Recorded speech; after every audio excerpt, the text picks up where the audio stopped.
This program is brought to you by thepodcastfactory.com. You're listening to the Pretend You're Fired Today podcast. And now, here's your host, Lisa Rangel. Welcome and hello. Welcome to the 30th episode of the Pretend You're Fired Today podcast. I'm Lisa Rangel, host of the Pretend You're Fired Today podcast and the founder of Chameleon Resumes.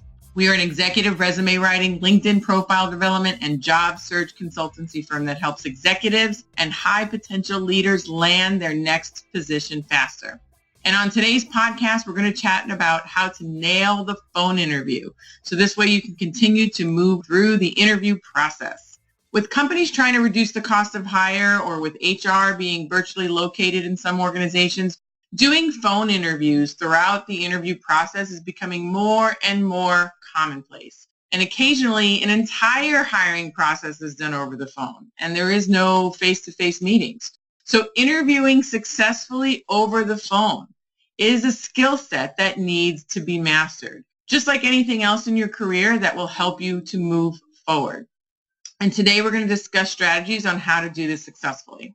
Executive phone interviews are very different in person or a video interview, and they pose special challenges. When the position you want is on the line, you need to know how to make the right impression in this medium. Employment interviews that take place in person, they can take place in person, they can take place via webcam, via video or Skype, or on the phone. And we've discussed some in-person interview strategies in the past few episodes, and we will address video and Skype interviewing strategies in the next podcast episode. And the big difference for a telephone interview compared to these other two interview types is in a phone interview, you have a lack of an ability, and the interviewer has the same lack of ability to see nonverbal cues. So this is what typically irks most job seekers. In fact, job seekers will often say to me, if I can just get in front of the person, I know I can get the offer. Alas. Well, in today's marketplace, that is not always feasible, and it's becoming less and less feasible as companies embrace phone interviewing. So the best thing to do is not to fight it and to practice phone interviewing, get better at phone interviewing, so this way it becomes a non-issue for you. A telephone interview means you're probably being pre-screened, although nowadays second and subsequent interviews can happen over the phone as well. So you're not always being pre-screened, but it's a large part of the reason why people phone interview is just to get the pre-screen out of the way. So gatekeepers, recruiters, hiring managers, or search committees, they're all looking for specific abilities and traits to be conveyed through the phone interview as if they were doing an in-person interview. So with that in mind, your phone interview can be the most difficult dialogue that you face in the whole process because you need to communicate your brand and what you're about and your achievements through your voice alone and without the aid of your body language or your in-person presentation. So, although you'll have your resume with you and they will have a copy of your resume, the interviewer that is, you're basically doing this whole interview and conveying your whole impression through your voice. You can't depend on any nonverbal or visual clues. So to ace this phone interview, you need to manage what you say and how you say it. And we're going to look at both ways of tackling this type of interview. So keep these staging tips in mind that I'm about to give you when you're scheduled for an executive phone interview. So this way you can use this type of interview to your advantage. That's the key, is you have to not view this as a hardship, but you view this as an opportunity. If they're phone interviewing you, they're phone interviewing everybody. So the person that can embrace it as opposed to the person that fights it, the person who embraces it will win or will typically do better because they're going to be more comfortable. So keep these staging tips and these tactics while on the interview in mind, and you're going to do awesome. So first, aim to schedule the interview. While not likely, it's possible you can get a cold call from a company, or a company may be calling you back based on an application you made or an exploratory request you made. They may say, I just need a few minutes of your time and try to do it on the fly, but I suggest expressing appreciation for their call and then asking them to schedule the interview on a mutually acceptable date and time. It might even be later that day, But the key is to schedule it so you can collect your thoughts, materials in front of you, and prepare and be ready. So if you need to be able to do it on the fly, you need to be mentally prepared for that as well. But I aim to always get it scheduled. Second, when applicable, obviously if it's on the fly, it may not be applicable, but whenever it's scheduled and this is applicable, I say dress the part. While it's tempting to dress down for a phone interview because they're not going to see you, I say do yourself a favor and play the part and get dressed up. I mean, you may not want to do the full suit, but at least business casual, and literally get dressed as if you were doing it in person. Because, the downside to a telephone interview is that there's a perceived informality. And dressing for the interview can impact how you verbally present yourself in addition to the visual if it was an in-person interview.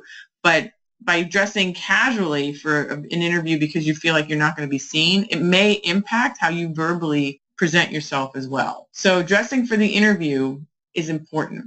It helps you project professionalism with your voice because you're having every one of your senses involved in presenting you in a professional manner. Other physical points to help you with your energy and your voice on the phone is to take a brisk walk prior to the call. Stand during the call. Sometimes you convey more energetically when you're standing or after a walk.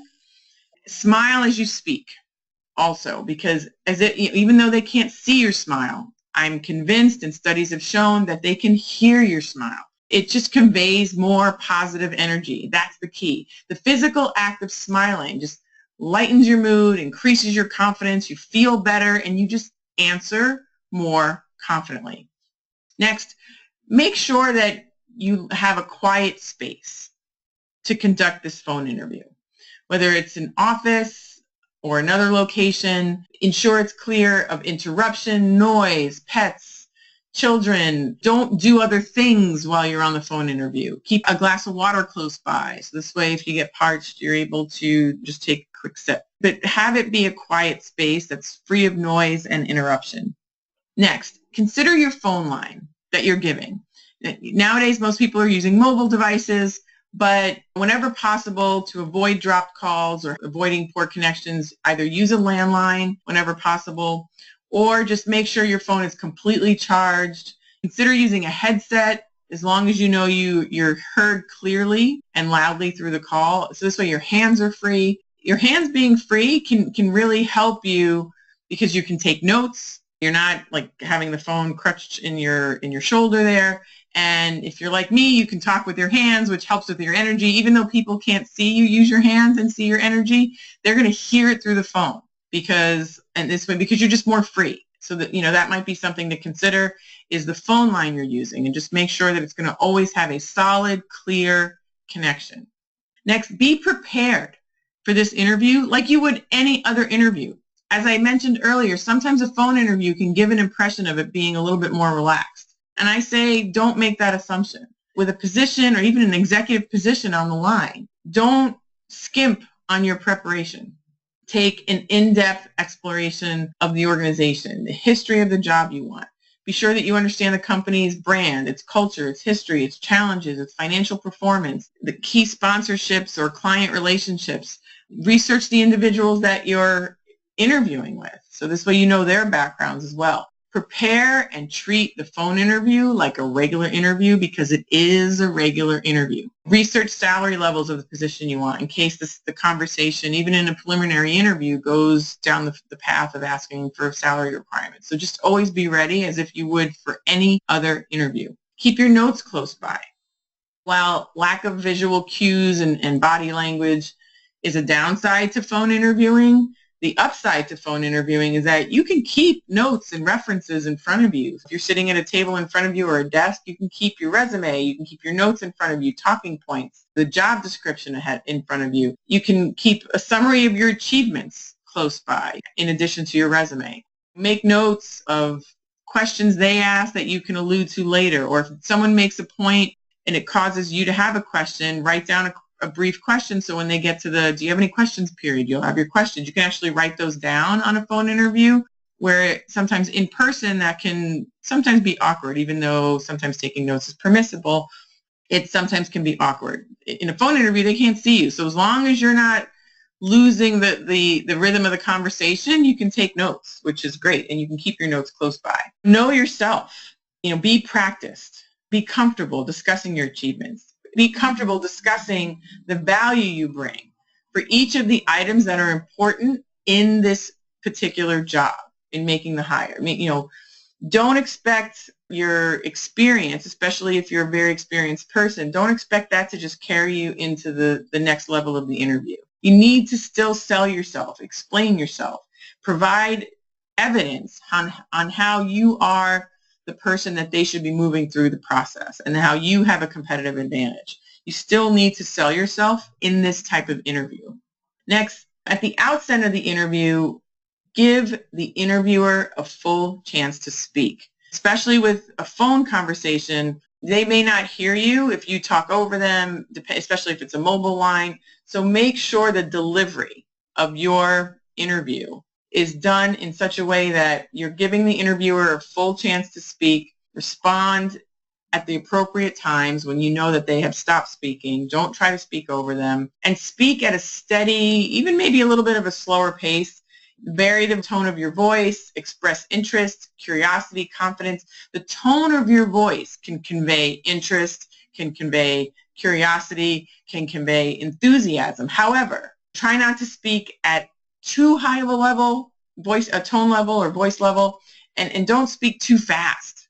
Sometimes when you're speaking in a little bit of an urgent tone, it can convey enthusiasm, but if it's too much, it can come across as nervous and uncomfortable and awkward. So you just want to temper that and practice it ahead of time. Like leave yourself voicemail messages practicing answers of questions, or practice answers over the phone with friends of yours or an interview coach. So this way you know how your temperament sounds and you can feel the right way to sound, so you know when you're doing it in person that you're doing it the right way. So practice it.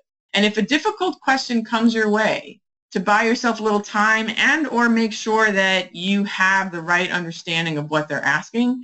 No, there's nothing wrong with restating it back to the interviewer and ask them if that's what they meant, and just want to make sure you have the right question being asked in your mind so you can answer appropriately. Your job is to engage the interviewer in a pleasant and informative inquiry. And when the time is right, again, because you've been taking notes, be sure to ask your own thoughtful questions about the company and the position. And in the end, as the phone interview draws for a close, don't forget the niceties that you would do in person. Thank them for the interview. Express interest for the job. Ask them what the next steps in the process might be.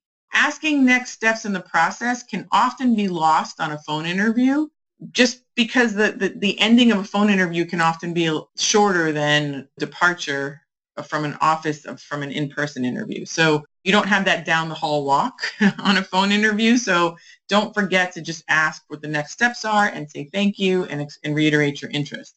Avoid bringing up the compensation questions when they ask you if you have any questions. Wait for them to bring it up first. But the key is to always be ready with those numbers based on the fact that you're researching as if it was a regular interview. You're going to be ready for those numbers as if it was a regular interview as well. And then follow up with the phone interview with a thank you letter, either via email or via snail mail letter, depending on what's going to be most appropriate. But email is typically most common because it's faster, especially if you know this is a competitive interview and they're going to be interviewing other candidates. You don't want yours to come 2 days or 3 days later. But definitely thank them in the most expeditious way that's appropriately possible. So the executive phone interview or the professional phone interview, it can be challenging.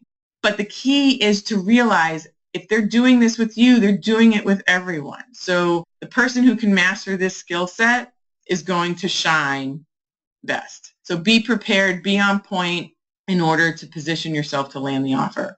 Having this skill down will dramatically increase your confidence in the interview process. And this way you're going to know that you can carry on an enthusiastic, interested, engaging, curious conversation with somebody over the phone as well as in person. You know that this is going to be part of the process, so be prepared for it. Don't, shirk it. Don't avoid it. Just embrace it and get better at it each and every time and practice it. So this way, when they say, we're going to schedule a phone interview, you can say, great. instead of going, okay, and they can hear the hesitation in your voice. So now you want to do this confidently. So if you found this helpful and you want more interview prep resources, go to our interview prep sheet at interviewprepsheet.com, and you can download our interview prep sheet and you'll be covered. You'll have your bases covered for your next interview, and you will be crushing that interview with this prep sheet. So we have additional interview tactics and strategies for you to nail on, you'll be able to use on your next interview or even your performance review, because these tactics can also be used in performance reviews or internal interviews for promotions. It's really about selling yourself. So go to interviewprepsheet.com and get the interview prep sheet. In the past episodes, we've talked about the only way to truly protect yourself from job loss is to pretend you're fired today, make a list of the activities you would do to start finding your next job, and then doing those activities proactively while you're still working. This is a key premise in the pretend you're fired today concept, is to build demand for yourself before you need it. Keep your network primed, keep your network active, stay in the forefront of your network's mind, and create demand for yourself consistently. I want you to be in demand when you need it. So therefore, you need to create the demand before you need it. So this way, if your job situation changes unexpectedly or just goes in a direction that you're really not happy with, you're not stuck. You already have pent-up demand for what you do by doing these actions that we discussed today as well in our prior episodes, and you're going to be able to find what you need quickly. That's the key. So for the next few episodes of the Pretend You're Fired Today podcast, we're going to continue to go through a list of tactics and activities for you to do now as if you were let go today, and you can master these before you need it. So this way you are always ready for whatever the world brings your way. And the first item on this Pretend You're Fired Today action list was getting your resume up to date, which we cover in episodes 1 through 8. And the second item on the Pretend You're Fired Today action list was updating your LinkedIn profile. And you can review how to do that in episodes 9 through 12. And in the last dozen or so episodes, we've covered numerous topics on how to conduct the job search, how to generate your own leads, and how to interview properly to get the interview, to get the offer. And some of the topics in those categories that we covered were how to work with recruiters, how to make new relationships and deepen existing relationships at conferences. We also discussed how to handle culture fit interview questions and the infamous, are you overqualified for this job question? So having that under your belt, having that knowledge and those tactics under your belt will help you conquer your next interview. So you're going to want to revisit those episodes. I'm so excited and so proud that you have taken these steps to make yourself more marketable at a time when you don't really need it. Most people wait for that unexpected job change to happen, and then they start to learn this information. And then they're learning it under pressure of needing to find a new job fast and building their network while they still need to find a job fast. And this stuff can take time. It's not instant. So the fact that you're doing this before you need it is huge. It's awesome. It's such a great thing you're doing for yourself. So kudos to you for learning this and doing it before you need it. My friend saved me with her priceless advice of pretend you're fired today, make a list of what you would do, and start doing it now while you're working. She totally saved me, and I'm paying it forward with you. And I ask you to also pay this sentiment forward. Share this podcast with as many executives and rising professionals who you feel would benefit from this create the demand before you need it advice. Doing the preparation suggested in this episode and in prior episodes will prepare you to be ready for whatever the world throws your way. And also to prepare you to interview confidently. Again, for whether it's a job interview, a performance interview, or a promotion interview. So in our next episode, we're going to discuss how to make the best impression on video and Skype interviews. Video and Skype interviews are equally becoming as popular as phone interviews because these types of interviews save time, they save the company money in making a hire. And additionally, with so many jobs being virtual within companies, interviewing in person is becoming less and less feasible. So video and Skype still allows a company and a candidate to see each other, get those visual cue benefits, but without the cost and logistical issues of flying and setting up time and whatnot. So it's becoming an interview tactic of choice. This is another skill set that if you master, Again, if they're video and Skype interviewing you, they're interviewing and Skype interviewing everybody. So if you can master it, you're going to already shine ahead of most people because you're just more comfortable with the tactics. So you're going to want to tune in for the next episode. I know you're not going to want to miss it. And until then, go to interviewprepsheet.com, download our prep sheet. Be ready for the next session. Look forward to seeing you on the next episode. Be well. This is the podcastfactory.com.